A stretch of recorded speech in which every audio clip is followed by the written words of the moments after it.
तो चलिए अब बात करते हैं चुनावों की, इलेक्शन की, और सबसे बड़ा सवाल कि 2024 का चौधरी कौन, क्योंकि लगातार हरियाणा की भी बात करें तो विरोध भी हो रहा है। किसका? पूर्व सीएम मनोहर लाल का।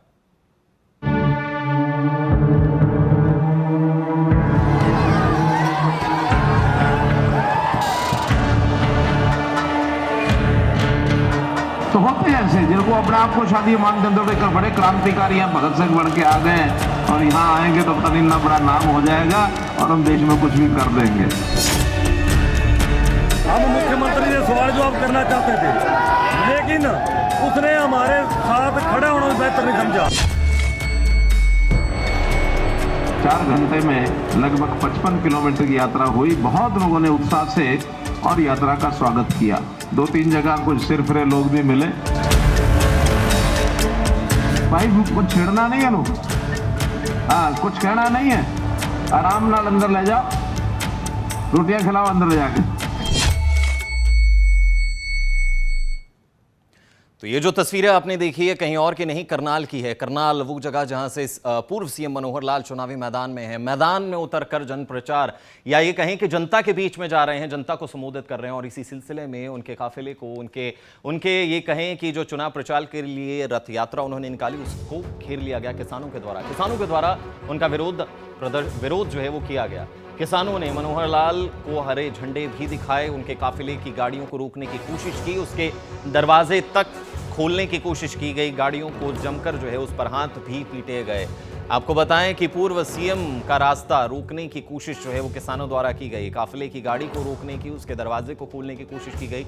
और ये जो पूरा का पूरा प्रकरण हुआ, पूरा की पूरी जो घटना हुई वो हुई गंगा टेहड़ी के गांव में। करनाल का एक गांव है गंगा टेहड़ी, जिसके पास जो है वो पूर्व सीएम मनोहर लाल अपना रोड शो जो है वो कर रहे थे और उसी दौरान ये हादसा, या ये कहें कि ये घटना होती हुई नजर आई।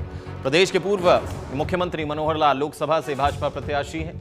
या कहें कि विधानसभा के बाद, सीएम पद छोड़ने के बाद अब जो है वो लोकसभा में पहुंचे हैं। लोकसभा की उन्हें टिकट दी गई है। करनाल वो जगह है, उनका गढ़ कहा जाता है, जहां से वो लोकसभा चुनाव लड़ते हुए नजर आएंगे। और करनाल से ही नायब सिंह सैनी लोकसभा की सीट छोड़कर अब जो है वो करनाल से विधानसभा चुनाव लड़ते हुए नजर आएंगे। मनोहर लाल की चुनावी रथ यात्रा का आज यानी कि मंगलवार से करनाल जिले के असंध विधानसभा क्षेत्र के गांव गंगा टेहड़ी से जो है उसका आगाज हुआ। और वहीं मनोहर लाल के जो चुनावी प्रचार प्रसार हुआ उसमें जो है वो उनका विरोध भी किया गया। वहीं मंच पर जो पूर्व सीएम थे वो पहुंचे, उन्होंने किसानों के बारे में भी अपना पक्ष रखा। वहीं किसानों द्वारा भी जो है वो बातचीत की गई, उन्होंने अपना पक्ष भी रखा। दोनों ने क्या कुछ कहा वो सुनते हैं। हम मुख्यमंत्री से सवाल जवाब करना चाहते थे, लेकिन उसने हमारे साथ खड़ा होना बेहतर नहीं समझा। तो अब अगला पड़ाव रतक में था। गांव वालों ने, सारे किसानों ने जाम लगा दिया, बिल्कुल नहीं घुस रहे थे, बिल्कुल विरोध है। पहले हम बातचीत करना चाहते थे, जब ये हमारे से फिर वोट लेने के हकदार हैं। हमारा कसूर क्या था कि हम दिल्ली जाना चाहते थे। आज के बाद भी कहीं भी प्रोग्राम आएगा संत ब्लॉक में, हम प्रोग्राम नहीं होने देंगे। कई थी बात, प्रशासन ने कहा था हम बातचीत करवाएंगे, लेकिन आपने देखा बिलोड़ा में धक्के से निकाल दिया खट्टर को। ये कोई तरीका थोड़ा, ये तो पहले कहना चाहिए था हम बातचीत नहीं करवाएंगे। उसके बाद तो हम पहले काले झंडे तैयार रख रहे थे, हमने पीछे रखे थे भाई काले झंडे नहीं दिखाने, हम बातचीत करना चाहते हैं, शांतिपूर्वक बात करने थे, लेकिन पुलिस आगे अड़ गई और धक्के से निकाली। ये कोई तरीका थोड़ा। हम तो उससे अपनी बात तरीके से कहना चाहते थे, हमारी बात सुन ले, जो तेरे हक की है, तू वोट लेने के लिए हमारे पास आ गया, लेकिन हमारी डिमांड तो सुन ले। वो डिमांड भी नहीं सुनना चाहता। बात भी ठीक है, कुछ बीच बीच में 2-3 जगह कुछ सिरफिरे लोग भी मिले, उनके अपने मकसद हैं, हालांकि लोकतंत्र में उचित नहीं होता।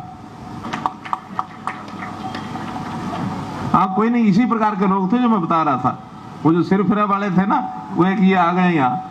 तो होते हैं ऐसे जिनको अपने आप को शादी मानदंडों पे बड़े क्रांतिकारी हैं, भगत सिंह बन के आ गए और यहाँ आएंगे तो पता नहीं ना बड़ा नाम हो जाएगा और हम देश में कुछ भी कर देंगे।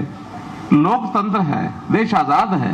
4 घंटे में लगभग 55 किलोमीटर की यात्रा हुई। बहुत लोगों ने उत्साह से और यात्रा का स्वागत किया।